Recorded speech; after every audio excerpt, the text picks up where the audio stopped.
wild animal.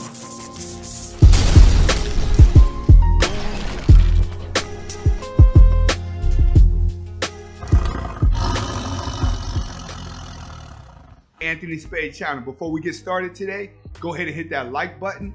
Go ahead and hit that subscribe button if you haven't already, and go ahead and hit that share button. All right.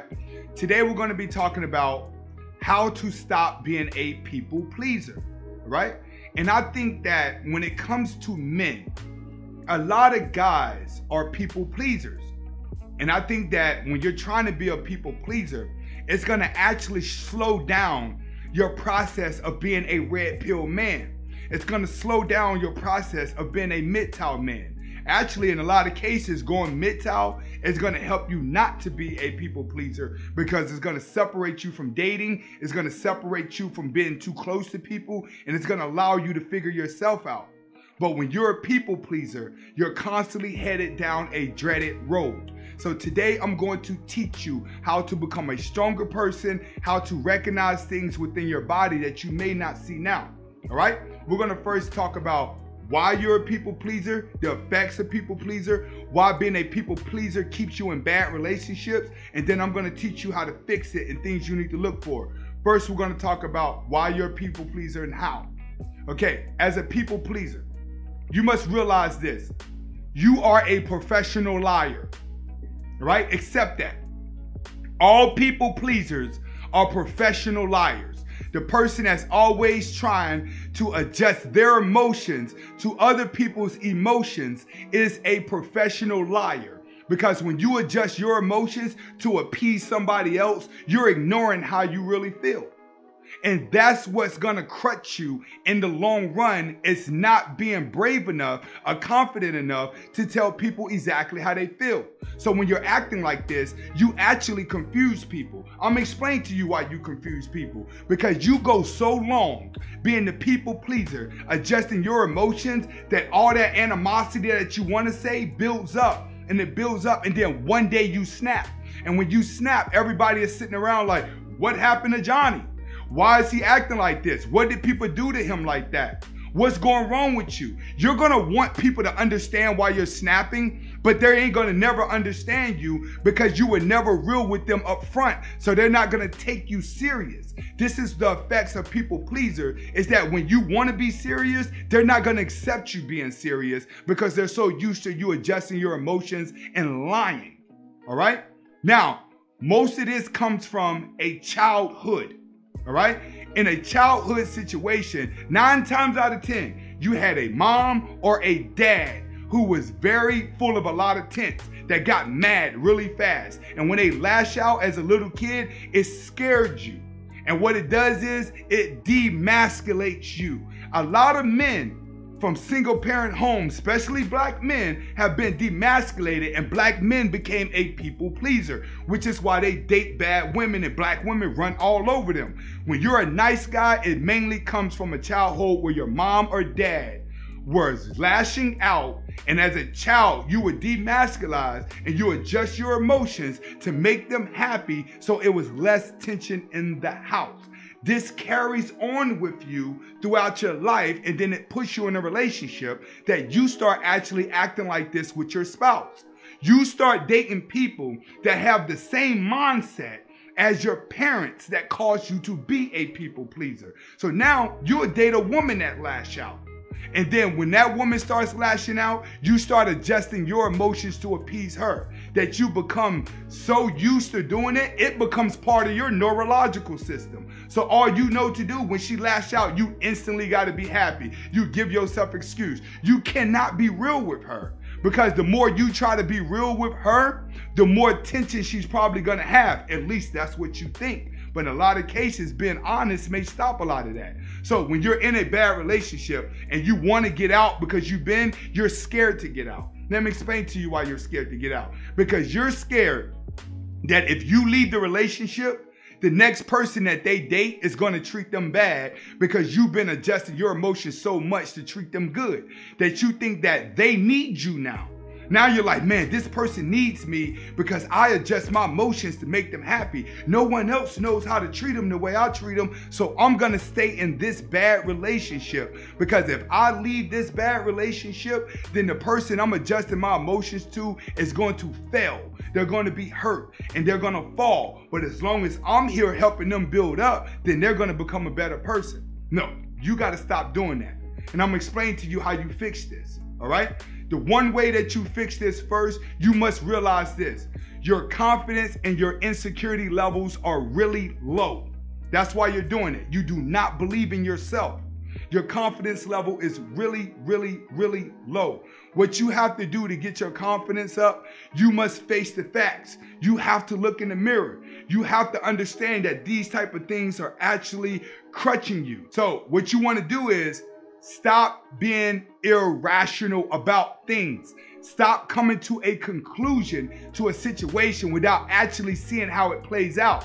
That's what you're scared of. You're scared if you speak the truth, someone's gonna tell you something back that you don't want to hear and hurt your feelings. That's how it is. It's like, oh, I want to tell that person they got a stain on their shirt, but I'm scared they're gonna lash out me. I want to tell that person that they're doing something bad for them, but if I tell them the truth, they're gonna lash out at me. So I'm gonna be quiet and adjust my emotions to them because I'm scared exactly what they're gonna say to me. You must learn to be more confident and not jump to conclusions as fast. A lot of people out there are waiting for somebody to tell them the truth. A lot of people that jump to conclusion and lash out, they're doing it because a people pleaser is allowing them to do it. There's no one there to call them on their fault. So as a people pleaser, learn to be brutally honest with somebody because they may not lash out the way that you think that they're going to lash out. All right, the next thing, all right? You want to tell the truth, but you're scared. All right, what you have to do is learn to tell the truth in a questionable form. Like for instance, if you want to tell a person or a woman, you look fat in that dress, don't say you look fat in that dress. You know what you say? How you think that dress looks on you? Ask the question. What you want to say to somebody, don't say it directly. Like, don't tell somebody like, hey man, that's wrong, you shouldn't do that. Say, hey, how do you feel about doing that? Do you think that's right or wrong? See, when you just give a suggestion to someone, they get defensive. But if you ask somebody a question, it forces them to think and respond. So learn not to just say something to somebody. Learn to ask them what you want to say to them. Asking somebody and being direct is two different things. When your confidence is low, you have to learn to get your word out that's going to be better for your emotions. For it to be better for your emotions, you need to learn to ask what you want to say to a person. Instead of saying, hey man, you shouldn't be smoking weed or you shouldn't be doing this. Say, do you think you should be doing that? Do you think you should be acting like this? Do you think you should be telling that person that? Do you think this? Learn to put the word do you think and then put what you want to say to them. And trust me, you'll become way more open and way more confident to getting your word out. Next, get rid of your imaginary audience. When I say get rid of your imaginary audience, that means stop thinking that everywhere you go, everybody's looking at you. Everybody's paying attention to what you say. Everybody is paying attention to your insecurity. No, that's your imaginary audience, because the same people you think are thinking about you and ready to make a suggestion about you, they feel the same way about you. They think that you're judging them the same way you think that they're judging you. You must get rid of that imaginary audience and realize, like, no, you're just as insecure as everybody else. Those dark secrets that you're scared to talk about, they're scared to talk about. So you need to get rid of the imaginary audience, because that's what's holding you back. Your fear of what people are gonna say about you. Stop being irrational about that. Stop jumping to conclusions. Oh, everybody say that. Oh man, I don't wanna do that. I'm stupid, y'all. Oh, I can't do that. That's what people pleasers do. They're always thinking of something negative to keep them from being honest with themselves or honest with somebody else because of their imaginary audience or what they think the masses is gonna think about them. You must learn to not do that. Next, learn to understand yourself. This is important. You must know who you are.